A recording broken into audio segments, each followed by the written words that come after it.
matagutlo, matagadlaw. Adunay mga panghitabo dito sa kauluhan. Panghitabo sa gawa sa atong nasod ug adunay mga panghitabo dinhi sa atong dapit. Mga panghitabo nga mao'y makapaikag sa katawhan nga mabinantayon sa lakat ug dagan sa panahon karon. Itanyag ning istasyon DXSR ang 7 o'clock Breakfast News.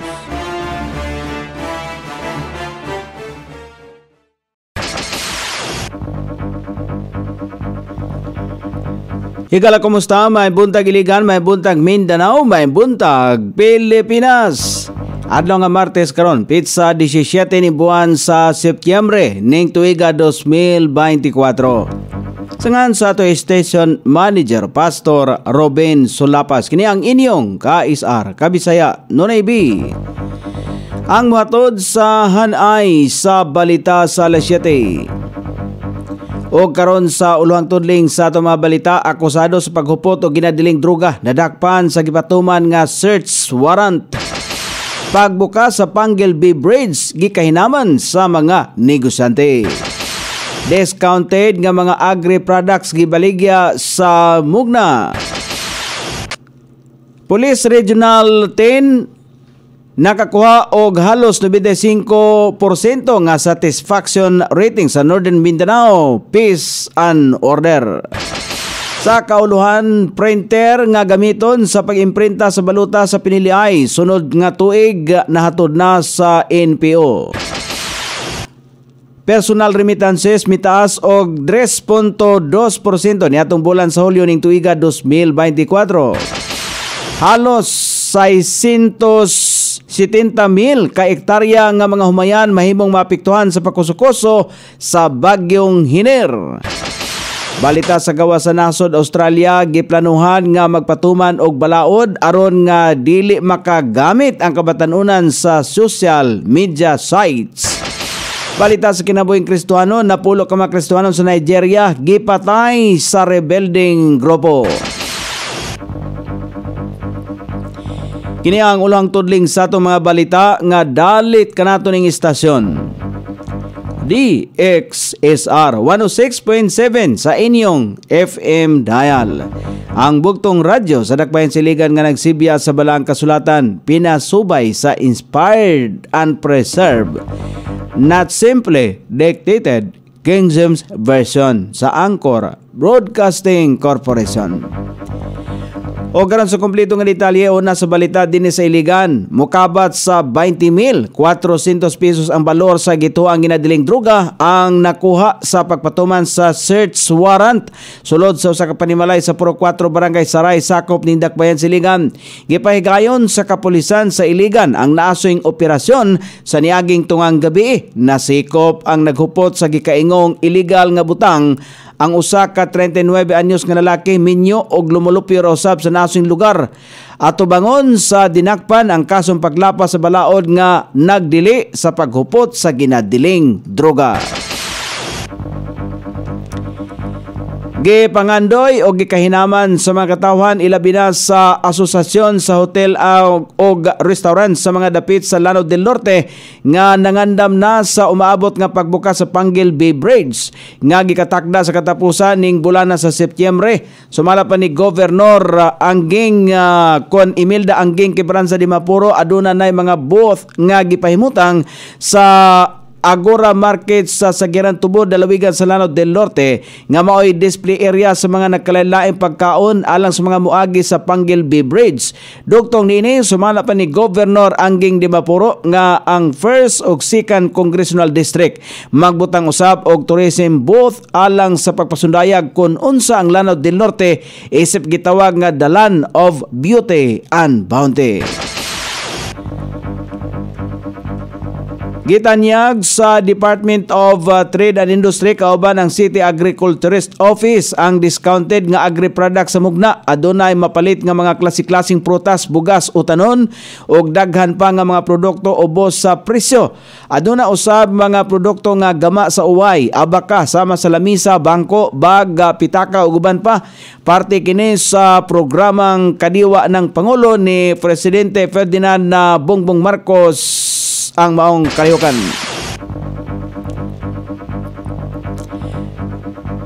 So kuwahi sa pagtuo sa residente gikan sa Luzon ug Visayas gipamatudan sa Northern Mindanao sa laing ikaduhang kun laing higayon nga kini sobra ka malinawon og loyo sa kagubot kun layo sa kagubot. Kini ang resulta sa una o ikaduhang quarter sa survey nga gilusad sa Mindanao Development Authority kabahin sa region sa rehiyon sulod ning tuiga. Sumala pa ni Dr. Adrian Tamayo, Chief of Public Relations sa Mindanao Development Authority, nga sobra 5 ka milyon ka mga residente sa rehiyon ang ilang gipaubos sa survey nga anaa halos sa 95% ang naghatag sa ilang satisfaction rating sa kapulisan sa Region 10. Sumala pa gawas panini nakuha usab sa kapulisan ang 93.34% nga security ratings gikan sa maong respondents. Dugtong nini high moral ang Police Regional Office 10 kabahin sa gipalugwa nga survey resulta sa Mindanao Development ning tuiga. Sumala pa ni PRO 10 spokesperson Major Joan Navarro nga maghatag kini kanila og dugang kadasig aron ipalig-on ang mga programa nga nagsentro sa kahusay ug kalinaw sa rehiyon. Siya miingon nga bisan sa mga kontrobersyal nga giatubang sa Philippine National Police apan pabiling na mintinar sa Police Regional Office 10 ang tahas og mga programa nini rason nga nakuha ang taas nga pagsalig sa gikan sa katawhan. Hisay rang baguhay lamang gitawag nga ang PNP labing dakong crime organized group sa kanhi destinong pulis sa rehiyon nga si Lieutenant Colonel Jovi Espinido.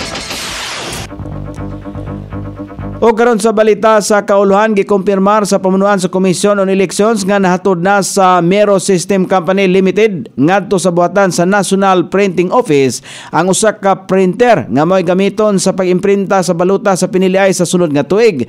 Kagahapon sa buntag formal nga gidawat ang nasing buhatan ang gamitong nga makina sa NPO sa Quezon samtang gibutyag sa ahinsya nga sa sunod nga semana mao ang nakatakdang pag-deliver sa Mero ang isa pa ka makinang pagagamiton. Sumala pa sa full body nakasunod ang Mero system sa gikatakdang panahon base sa nasabutan. Lakip na nini ang pag-deliver sa mga automated counting machine o printing machine isip pagpangandam sa 2025 nga midterm elections.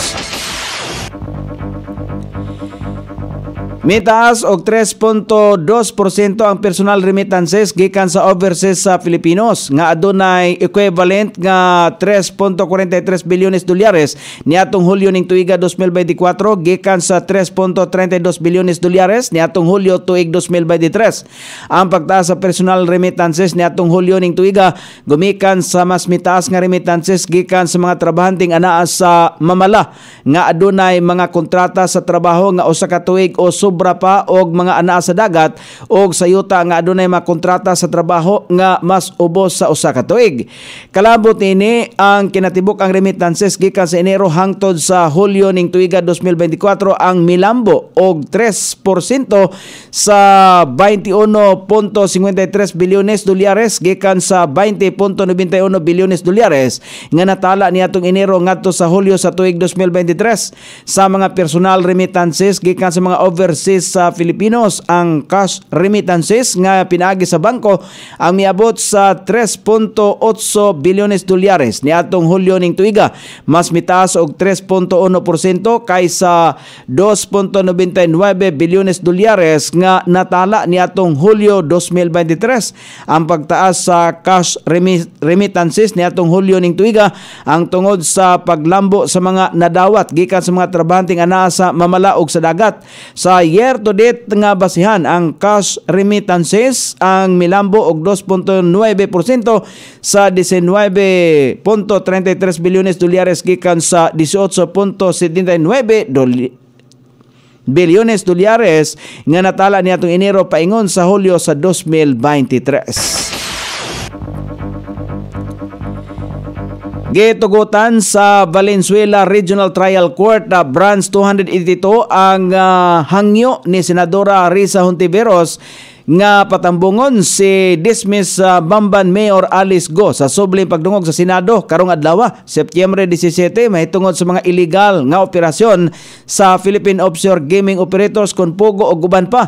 Base sa order, gitahasan ni Judge Elina Amano ang nasudnong kapulisan nga dalon si Go sa taas nga balay balaoran sa Senado alas 9 karong buntag. Gimando usab ang pagpatuman sa hugot nga security protocol alang sa suspendidong mayor.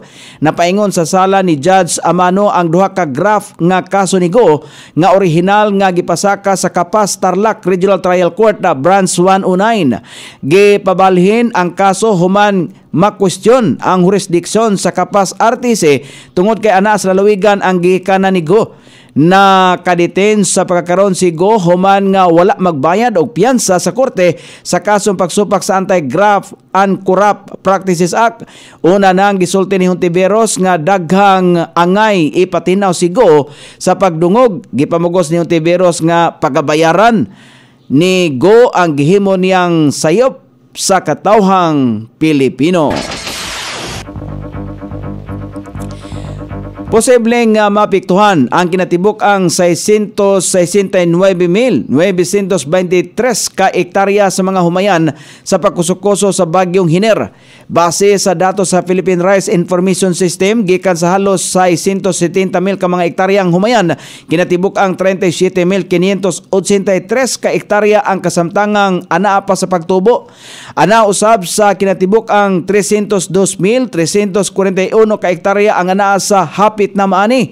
Kini ang mga humayan nga anaa sa Central Luzon, Cagayan Valley, Ilocos Region ug sa uban pa. Samtang gikataho usab sa Philippine Rice Information System nga sa dili pa mo arangkada ang bagyong Hiner, nakaani na ang mga mag-uma sa kinatibuk ang 348,373 ka ektarya sa mga humayan. Una nang gikataho sa Department of Agriculture ang hangtod sa 2.26 bilyones pesos ang kadaot nga nahiaguman sa bagyong Inting sa sektor sa pagpanguma. Kapin sa 1.11 bilyones pesos nini ang natumbok nga epekto sa bagyo sa mga kahumayan.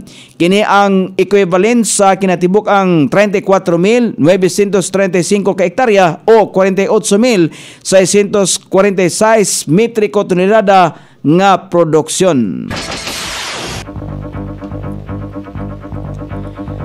O karon sa balita sa gawas sa nasod, giplanuhan ni Australian Prime Minister Anthony Albanese ang sugyot nini nga magpatuman og ban nga sa mga kabatanunan ngadto sa paggamit og social media sites. Sa usa ka pamahayag, gianunsyo ni Albanese nga ang social media nakahatag og negatibong epekto sa mga kabatanunan pinagi sa pagkahilayo sa mga kabatanunan gikan sa mga higala og pamilya. Apan nataho nga ang posibleng mga kabatanunan nga naa sa edad nga 14 anyos paubos ang target sa naasoing balaudon. O karon sa balita sa kinabuhing Kristohanon, gipatay sa rebelding grupo nga Fulani Militant ang napulo ka mga Kristohanon sa nasod sa Nigeria. Ang naasoy mga rebelde mao ang hinungdan sa kamatayon sa mga Kristohanon sa Dafo o Kwatas nga baryong gipuy-an sa mga Kristohanon.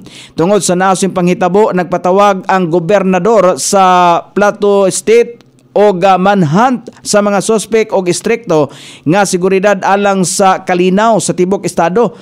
Usa ang Plateau State nga target sa rebelding grupo nga Fulani Militant tungod sa mga Kristohanong nagpuyo sa naasoing lugar.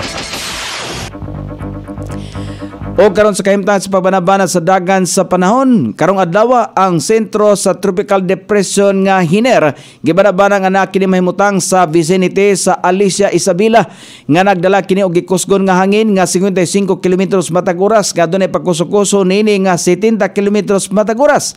Nag-irog kini sa westward sa gikusgon nga 30 kilometros matag oras, samtang ang hanging habagat mo makaapektar sa Southern Luzon, Visayas o ingon man din sa Mindanao. Laing tropical cyclone outside par nga gitawag og Pulasan. Anak kini mahimutang sa 1980 kilometros sa silakang bahin sa Central Luzon.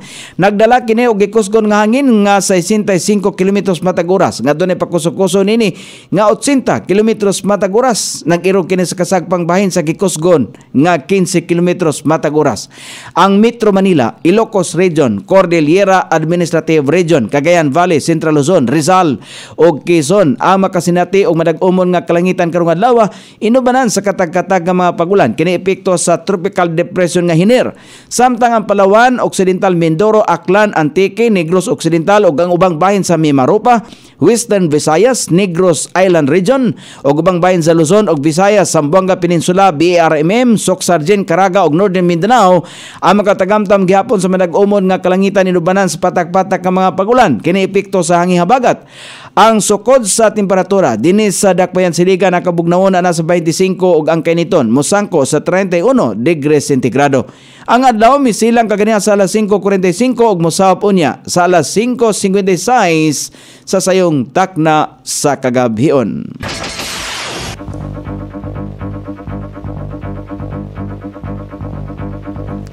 Inyong nabati ang kinatibuk ang hanay sa balita sa alas 7 nga dalit kanato ning istasyon.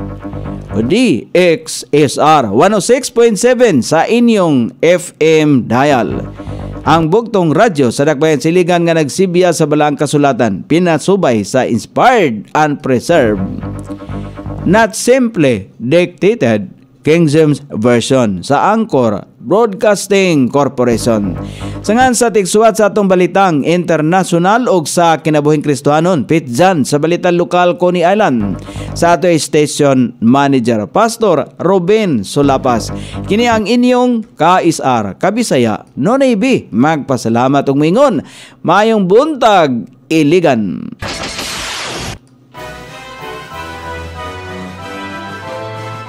Inyong nabati ang 7 o'clock breakfast news hangtod na usab og mga adlaw sa samang takna o sa samang istasyon. Daghang salamat sa iyong pagpaminaw ug maayong buntag.